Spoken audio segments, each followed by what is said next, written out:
Membersihkan hati adalah sunnah Nabi dan menjadikan sebab kita berkumpul dengan Nabi. Nanti di surga indah dengan Rasulullah. Tapi sebelum di surga ternyata di dunia kita indah. Melihat tetangganya sukses dia ikut senang. Melihat saudara sukses ikut senang. Bersih hati qalbun salim, sebelum masuk surga sudah berada di surga.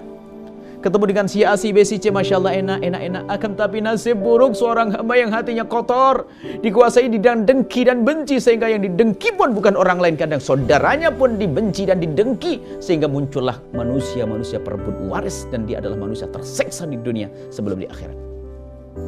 Ada sebagian orang yang menjalani hidup dengan sakit hati karena dendam yang ada di hatinya, karena dengki yang menguasai hatinya. Tidak melihat saudaranya beruntung kecuali harus sakit hati, tidak melihat saudaranya berhasil kecuali harus sakit hati. Bagaimana kita bisa membersihkan hati agar hati kita selamat, mempunyai qalbun salim itu bagaimana? Yang pertama adalah membiasakan lesan kita dengan lesan yang baik, biarpun mula-mula masih bertentangan dengan hati kita. Jangan berbicara yang tidak baik tentang orang-orang sukses yang ada di kiri kanan kita. Bahkan jika ada orang mencaci, mengolok kita, memfitnah kita pun, jangan biasa berkomentar yang tidak baik. Kita tahan dulu, ini terlebih dulu. Biasakan. Kalau ingin berkomentar, yakinkan dan pastikan itu komentar baik. Jika yang ini saja tidak bisa dilakukan, jangan berkata hatinya bersih. Tidak. Tidak ada orang ngomong kecuali dia komentar jelek. Tidak ada orang komentar jelek, hati-hati. Qalbun salim enggak ada di sini.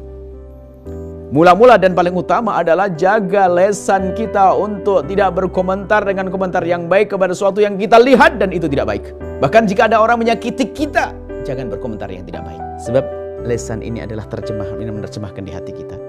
Makanya kalau ada orang mudah marah, ngelabrak, macam-macam, caci maki dan sebagainya, dari lesannya ya tanda dari kebusukan hatinya. Kemudian setelah itu apa? Menjaga lesan, jangan kita berkomentar yang tidak baik kepada orang yang zalim kepada kita. Mungkin kita mulai Anda seorang ustaz, tiba-tiba ada orang menfitnah Anda, jangan banyak komentar dulu. Kita cari tahu sebabnya apa. Mungkin dia tidak mengerti atau tidak mencaci kita, mengolok kita. Hanya informasi yang masuk ke kita saja. Mungkin ada pengadu domba yang ingin mengadu antara kita dengan ustaz tersebut. Lapang hati, mudah.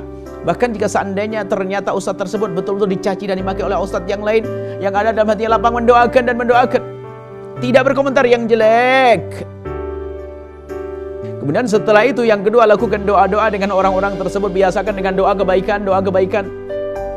Mendoakan, ya Allah, orang itu telah bermasalah denganku, berikan kepadanya segala kebaikan. Ya Allah.